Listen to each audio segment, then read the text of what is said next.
Good morning everyone, welcome और welcome back to my YouTube channel. कैसे हैं आप सब? आई होप आप सभी अच्छे होंगे और मैं भी अच्छी हूँ। तो आज मैं ये एक सिट डाउन वीडियो बना रही हूँ क्योंकि बहुत सारे लोग मुझसे क्वेश्चन पूछते रहते हैं कमेंट सेक्शन में कि गवर्नमेंट बीएड कॉलेज में एडमिशन प्रोसेस क्या है, कितने मार्क्स आने चाहिए, कितना रैंक आना चाहिए। तो उसी पर मैं आज ये वीडियो बनाने वाली हूँ।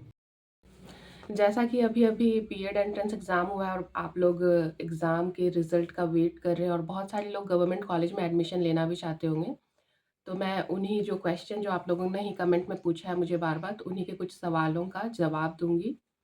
तो सबसे पहले जो क्वेश्चन आया है, मैं कोशिश करूँगी कि और जितना मेरा एक्सपीरियंस है अभी तक का बीएड कॉलेज में, के अकॉर्डिंग आपको जवाब दूँ।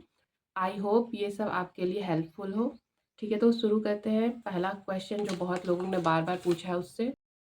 ओके, तो पहला जो सवाल है जो कमेंट सेक्शन में बार-बार बहुत लोग मुझसे पूछते हैं कि BEd college, government BEd college में एडमिशन के लिए कितने मार्क्स होने चाहिए या हाँ, मार्क्स होने चाहिए। तो मैं बता दूँ कि मार्क्स मैटर नहीं करता है, मतलब उस सेंस में नहीं।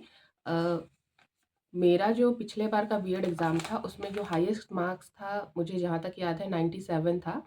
तो जो आपका जो एग्ज़ाम का जो लेवल होता है उस हिसाब से मार्क्स तो अप डाउन होते रहते हैं, लेकिन जो आपका सीएमएल रैंक है, सीएमएल रैंक और कैटेगरी रैंक, उसके अकॉर्डिंग आपको गवर्नमेंट कॉलेज मिलेगा या प्राइवेट कॉलेज मिलेगा या सेमी गवर्नमेंट कॉलेज मिलेगा। आपका जो सीएमएल रैंक है वो डिसाइड करता है कि आपको कौन-सा कॉलेज मिलेगा। तो वही जो आपका एडमिशन गवर्नमेंट कॉलेज में होगा या नहीं, ये आपका मार्क्स से ज़्यादा आपका जो सीएमएल रैंक है वो डिसाइड करता है। और क्योंकि मार्क्स तो आपके जो एग्ज़ाम का लेवल है, क्वेश्चन पेपर का लेवल है, उसके अकॉर्डिंग होता है। अगर लोग ज़्यादा अटेम्प्ट कर रहे हैं तो ज़्यादा मार्क्स आएँगे, और अगर क्वेश्चन का लेवल टफ है और कम अटेम्प्ट कर रहे हैं तो कम मार्क्स आएँगे, तो सबके ही कम मार्क्स आएँगे। तो उस अकॉर्डिंग आपका रैंक भी बनता है। तो रैंक डिसाइड करता है कि आपको गवर्नमेंट कॉलेज मिलेगा कि नहीं। तो जैसे मेरा जो पिछले साल का जो एग्ज़ाम था, उसमें जो हाईएस्ट मार्क्स थे वो शायद 97 या कुछ थे, मुझे अभी एग्ज़ैक्ट याद नहीं है। तो जो मेरे मार्क्स थे वो थे 80.75, और जो मेरा सीएमएल रैंक था वो था 1493, और मेरा जो कैटेगरी रैंक था, मैं एसटी कैटेगरी से बिलॉन्ग करती हूँ, तो मेरा कैटेगरी रैंक था 70। ओके। तो मैंने जो एनालाइज़ किया था उसमें मेरा 70 रैंक था। एसटी कैटेगरी रैंक भी बहुत मैटर करता है क्योंकि जो बीएड होते हैं, बीएड कॉलेजेस में कैटेगरी वाइज़ सीट रिज़र्व्ड रहते हैं। ओके।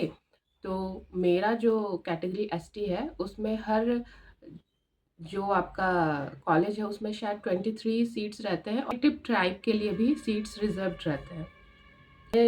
चेक किया था तो मेरे ऊपर 39 स्टूडेंट्स और थे। उसमें से 34 या 35 लड़के थे, तो वो ऑलरेडी आउट हो गए थे क्योंकि मुझे admission government women's teacher training college Bariatu में लेना था, तो इसका मतलब है कि वहाँ केवल लड़कियाँ एडमिशन ले सकती हो। बची बाकी जो 30-35 लड़कियाँ थी, उसमें से मेरा रैंक था एक लास्ट।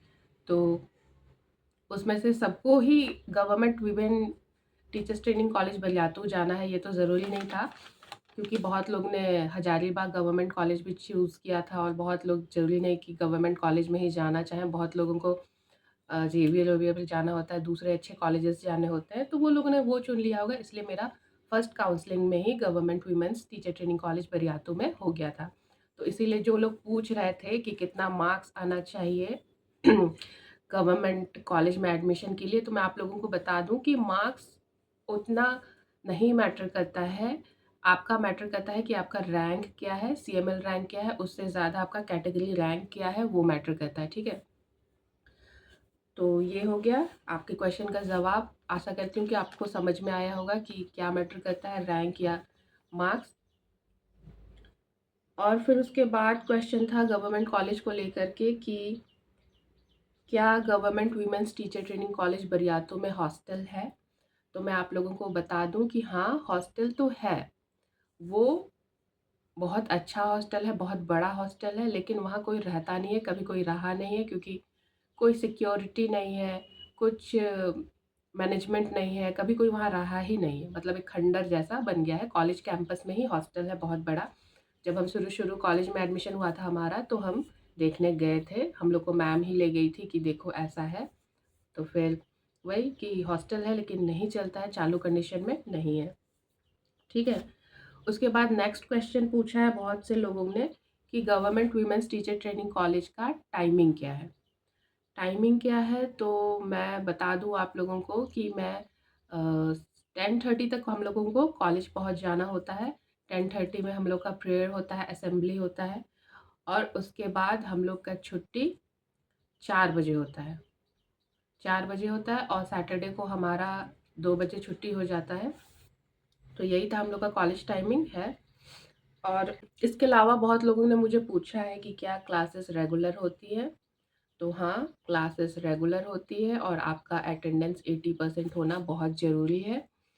बहुत सारे लोगों को लगता है कि गवर्नमेंट कॉलेज है तो नहीं जाएंगे तो चलेगा, तो क्योंकि जब हम एडमिशन करते हैं ना तभी हमें एक एफिडेविट बनाना होता है।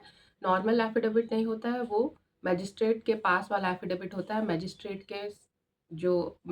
के द्वारा हमें एफिडेविट बनवाया जाता है। उसमें हमें लिखना होता है कि 80% अटेंडेंस ज़रूरी है और मैं ये पूरा करूँगी। अगर मैं ये पूरा नहीं करती हूँ तो मुझे एग्ज़ाम फॉर्म भरने नहीं दिया जाएगा। तो हाँ, गवर्नमेंट कॉलेज में 80% अटेंडेंस ज़रूरी है, चाहे पढ़ाई हो या ना हो, आपको कॉलेज जाना है। तो ये रहा आपके क्वेश्चंस का जवाब।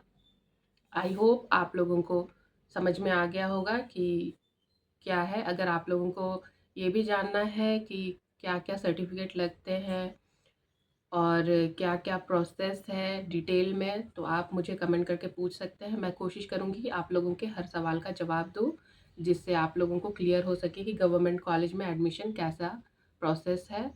क्योंकि मैंने भी जब एडमिशन लिया था तो मैं भी बहुत सारे यूट्यूब वीडियोज़ ढूँढते रहती थी कि जहाँ मुझे एग्ज़ैक्ट पता चल जाए कि मुझे क्या-क्या सर्टिफ़िकेट या क्या-क्या डॉक्यूमेंट्स लेके जाने हैं।